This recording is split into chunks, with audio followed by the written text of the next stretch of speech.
I never imagined my HOA would disconnect my electricity over a trivial $55 fine, but their small-minded power play became their downfall when my cousin's TV news team caught it all live.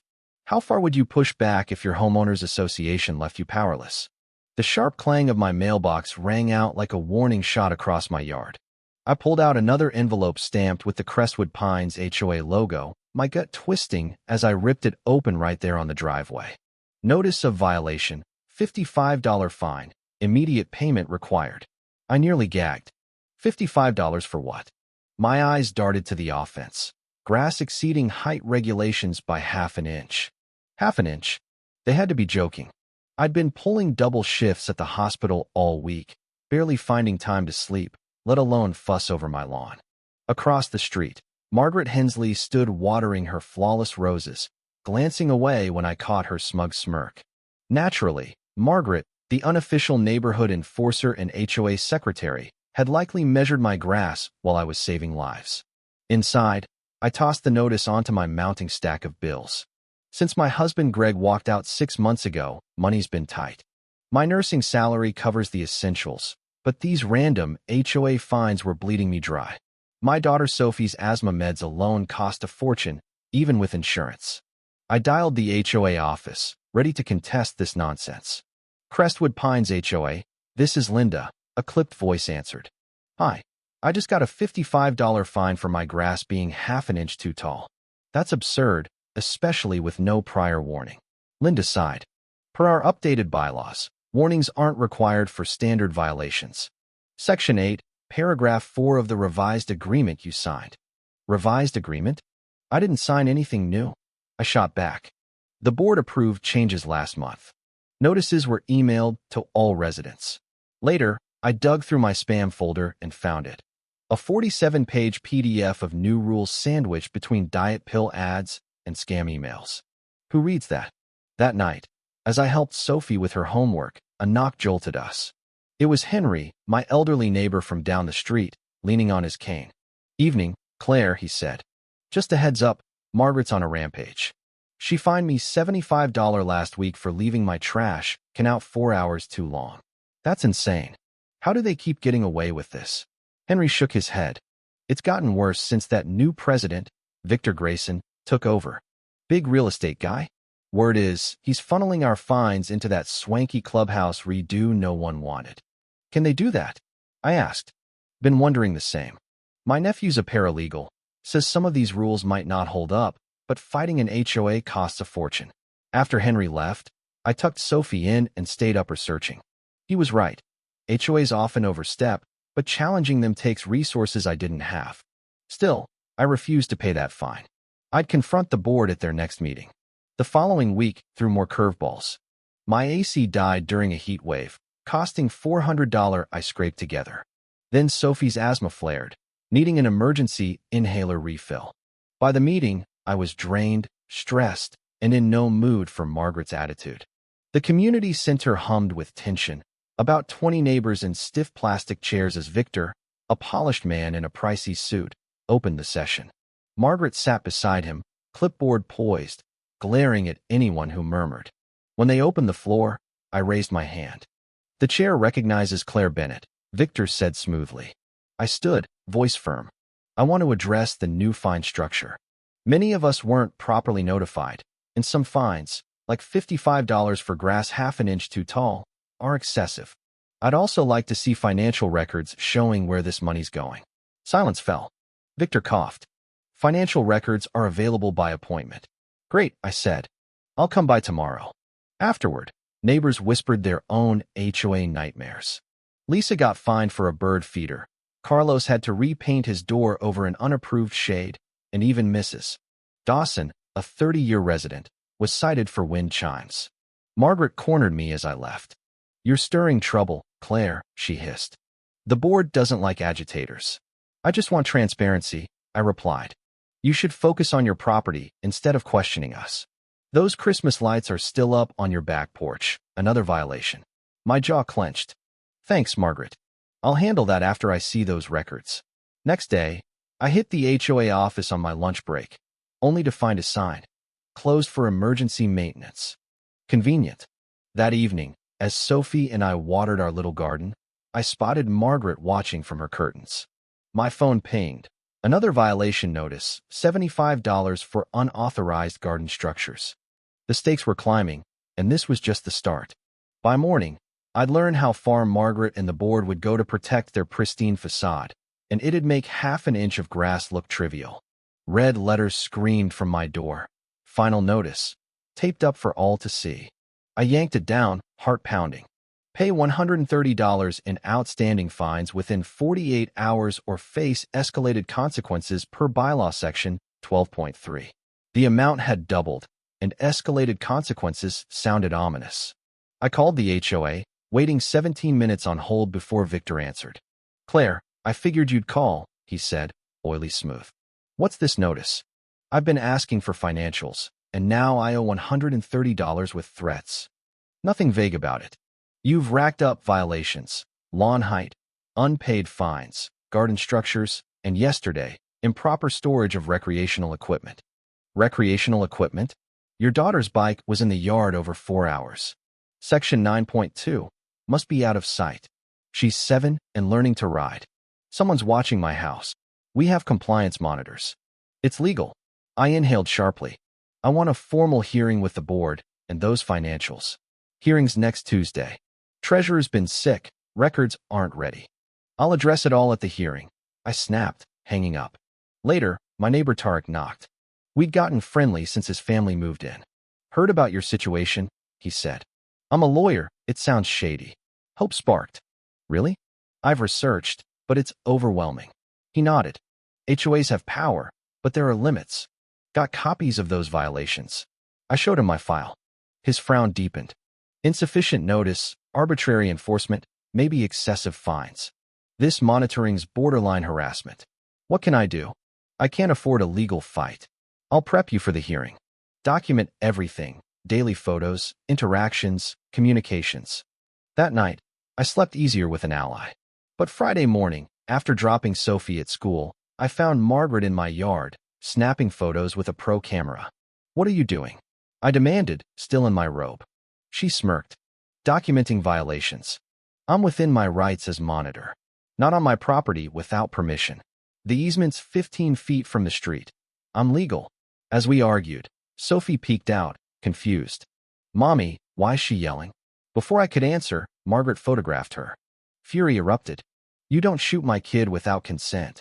I blocked her lens. "Your outburst is disturbing the peace. Another violation," she said, retreating. My phone rang. My cousin Emily, a Channel 7 reporter.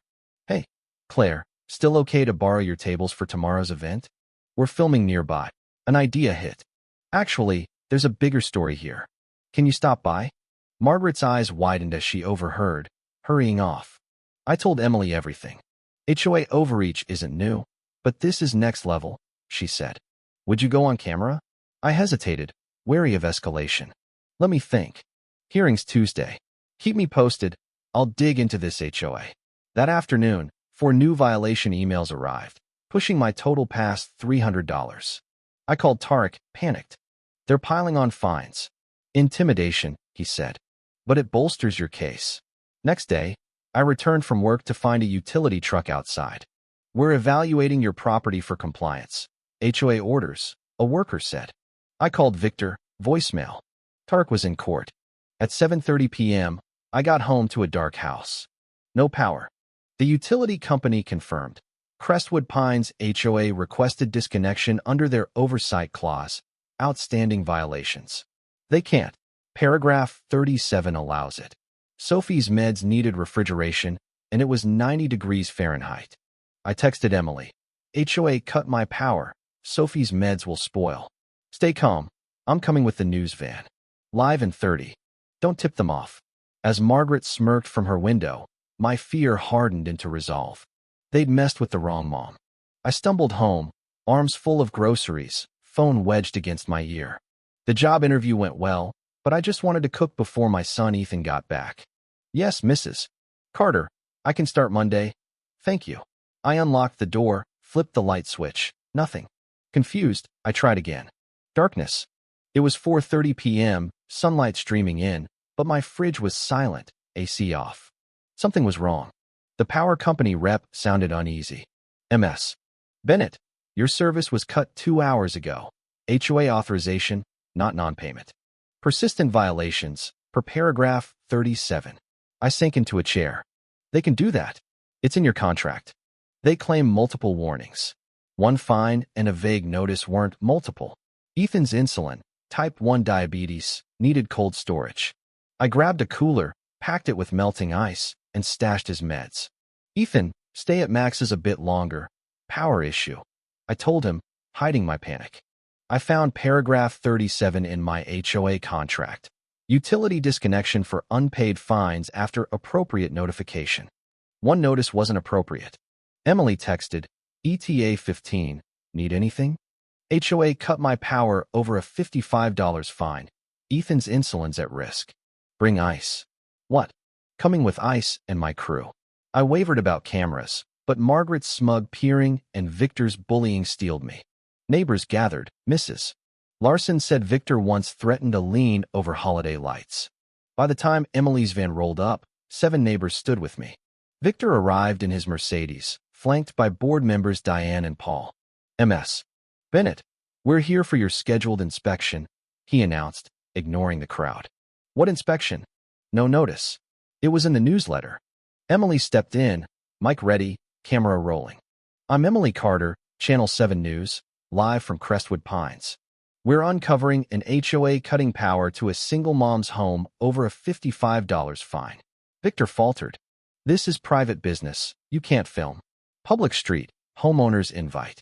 Why disconnect utilities over a disputed fine, risking a child's diabetic medication? We followed procedure. Repeated violations, he stammered. Grass height, recycling bin, chalk drawings, porch packages, Diane listed. You never asked about medical needs, I said, on camera.